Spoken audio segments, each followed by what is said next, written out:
বিসমিল্লাহির রহমানির রহিম। রোজা মানে কি? রোজা মানে শুধু ক্ষুধা তৃষ্ণা নয়। রোজা মানে নিজের নফসকে সংযত রাখা। রোজা মানে চক্ষুকে হারাম থেকে ফিরিয়ে আনা।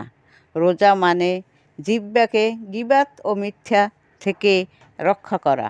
রোজা মানে অন্তরকে পরিসরণ করা। রোজা মানে তাকওয়ার প্রশিক্ষণ, আল্লাহর সন্তুষ্টি অর্জনের এক নীরব ইবাদত। হয়তো মানুষ বুঝবে না তুমি রোজাদার কিনা, কিন্তু আল্লাহ জানেন, আর সেটাই সবচেয়ে বড় প্রাপ্তি।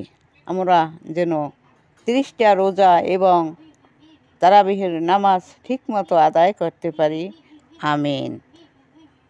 আমলটি ভালো লাগলে আল্লাহর রহমত চ্যানেলটির পাশে সবাই থাকুন।